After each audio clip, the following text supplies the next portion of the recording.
പെരിന്തൽമണ്ണ മൗലാന ഹോസ്പിറ്റലിലെ senior consultant physician doctor Sujith S നായരോടൊപ്പമാണ് ഇന്ന് വൺ ന്യൂസ് ഉള്ളത്. ആരോഗ്യ രംഗത്ത് വളരെ പ്രധാനപ്പെട്ട ആ, കാര്യങ്ങളുമായി ബന്ധപ്പെട്ട് വൺ ന്യൂസ് പല പ്രഗത്ഭരായ ഡോക്ടർമാരെ പ്രേക്ഷകരെ പരിചയപ്പെടുത്തുന്നു.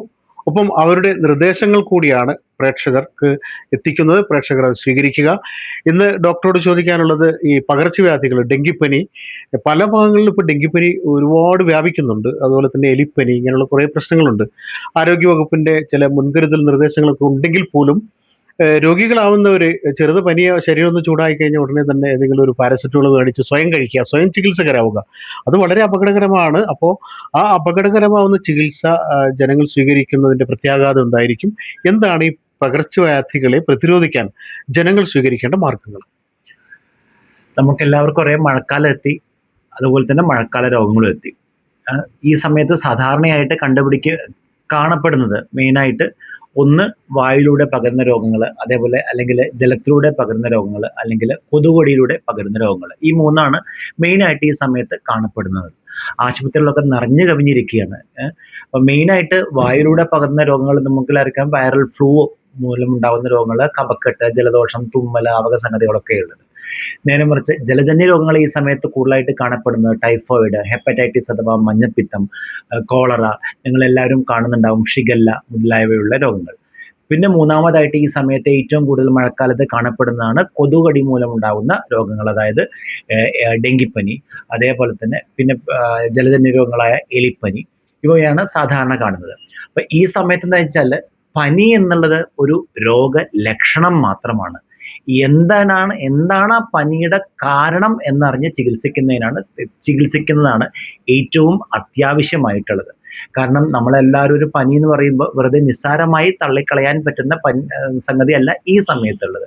കാരണം നേരെ ഒരു മെഡിക്കൽ ഷോപ്പിൽ പോയാൽ പാരസെറ്റമോൾ വാങ്ങിച്ച് കഴിക്കുക എന്നുള്ളതല്ല. കാരണം ചില ആൾക്കാർ പാരസെറ്റമോൾ മാത്രമല്ല, സ്ട്രോങ് NSAIDs മൂലം, കാരണം ചെറിയ പാരസെറ്റമോൾ കുറയുന്നില്ലെങ്കിൽ NSAIDs, അതായത് ഈ ഡൈക്ലോഫെനാക്ക്, വോവറാൻ, ഇബുപ്രോഫൻ മുതലായവ ഇഷ്ടംപോലെ ടാബ്ലറ്റ്സ് കഴിച്ച് സ്വയം ചികിത്സ വരുത്തി വെക്കാറുണ്ട്. അപ്പൊ ഇതിലെ പ്രത്യേകത എന്ന് വെച്ചാൽ ഈ പല പനികളും പെട്ടെന്ന് ഈ സമയത്ത് ലിവറിനെയും കിഡ്നിനെയും ഒക്കെ ബാധിക്കുന്ന തരത്തിലുള്ള പനി കൂടിയാണ്.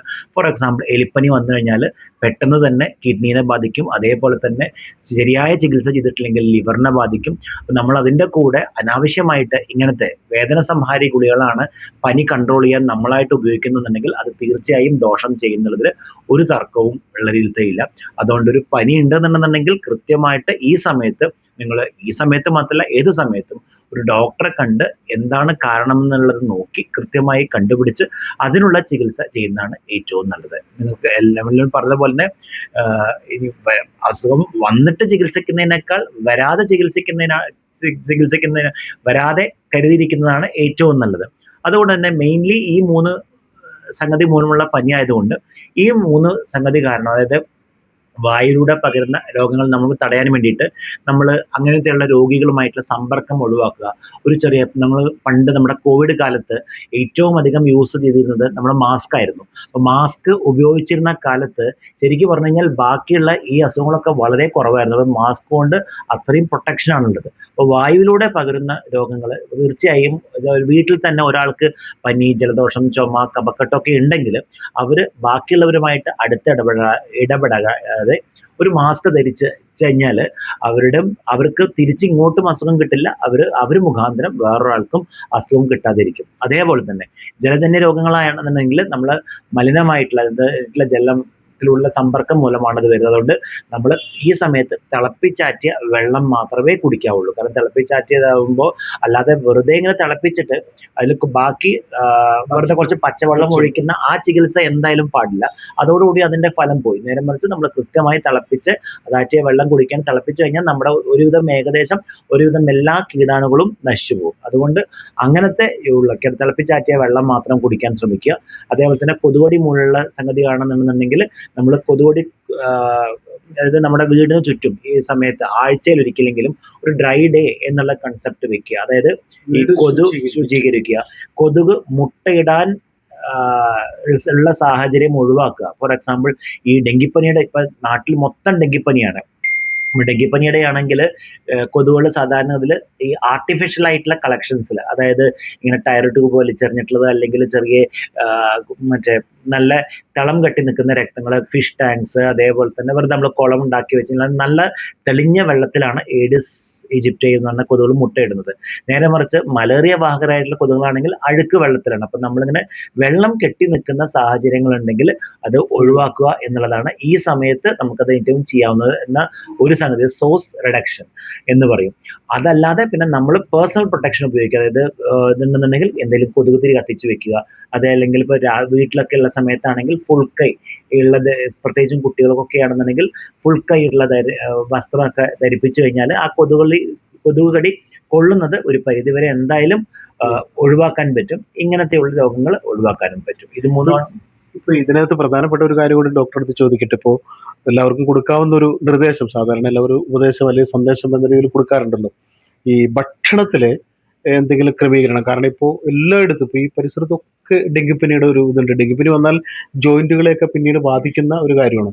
അപ്പോൾ ഇങ്ങനെയൊക്കെ വരാതിരിക്കാനും ശരീരത്തിന്റെ പ്രതിരോധ ശേഷി കൂട്ടാനും പറ്റുന്ന ഭക്ഷണ ക്രമീകരണത്തെ കുറിച്ചുകൂടി ഡോക്ടർ ഒന്ന് പ്രേക്ഷകർക്ക്. അതായത് എപ്പോഴും എളുപ്പം ദഹിക്കുന്ന ഭക്ഷണങ്ങളാണ് കഴിക്കാൻ ഈ സമയത്ത് ഏറ്റവും നല്ലത്. അമിതമായിട്ട് ഭയങ്കര വറവ് കൂടിയതോ മസാലയുള്ള ഭക്ഷണങ്ങളൊക്കെ കഴിക്കാൻ നല്ല ടേസ്റ്റാണ്, പക്ഷെ അതുകൊണ്ട് ഈ സമയത്ത് ദഹനം വളരെ വളരെ മോശമാവും ചെയ്യും. കാരണം ഈ മഴക്കാലം ആയതുകൊണ്ട് മിക്കവരും പല ആൾക്കാരും എക്സസൈസ് ഒന്നും ചെയ്യുന്നുണ്ടാവില്ല. അപ്പൊ ഇതിങ്ങനെ ഈ വക സംഗതികൾ ധാരാളം കഴിക്കും ചെയ്യാതെ എക്സസൈസ് ഇല്ലാതെ കൂടി ഇരിക്കുന്നു കഴിഞ്ഞാൽ എന്തായാലും അത് നേരെ ഉൾട്ടടിക്കും എന്നുള്ള രീതിയിൽ പറയും. അപ്പൊ അതുകൊണ്ട് എന്തായാലും എളുപ്പം ദഹിക്കത്തക്ക രീതിയിലത്തെ ഭക്ഷണം എന്തായാലും കഴിക്കുക. അടുത്ത സമയത്ത് എന്തായാലും കഴിക്കാനും ശ്രദ്ധിക്കുക. ഇല്ലെങ്കിൽ അതിനനുസരിച്ചുള്ള ദോഷങ്ങൾ അതിൻ്റെതായിട്ടുള്ളത് വേറെ രീതിയിൽ ഉണ്ടാവും. പിന്നെ കൃത്യമായി വേവിച്ച് പാകമായ ഭക്ഷണം എന്തായാലും കഴിക്കാൻ ശ്രദ്ധിക്കുക എന്നുള്ളതാണ് വേണ്ടത്. അങ്ങനെയാണെങ്കിൽ പിന്നെ നാരുകൾ കൂടുതലുള്ള ഭക്ഷണം കഴിച്ചു കഴിഞ്ഞാൽ നമ്മുടെ ദഹനം ശരിക്കും സുഗമമായിട്ട് നടക്കുകയും ചെയ്യും. പിന്നെ ഇമ്മ്യൂണിറ്റി കൂട്ടുന്നതായിട്ടുള്ള പഴങ്ങളും പച്ചക്കറികളും ധാരാളമായിട്ട് ഈ സമയത്ത് ഉപയോഗിക്കുന്നത് നല്ലത്. എന്തുപയോഗിക്കുന്നത് നല്ലോണം കഴുകിയിട്ടേ ഉപയോഗിക്കാനും പാടുകയും ചെയ്യുള്ളൂ. പഴങ്ങളും പച്ചക്കറികളും ഉപയോഗിച്ച് കഴിഞ്ഞാൽ നമ്മുടെ ദഹനത്തിനും നല്ലതാണ്. ധാരാളം വൈറ്റമിൻസും ഉണ്ട്.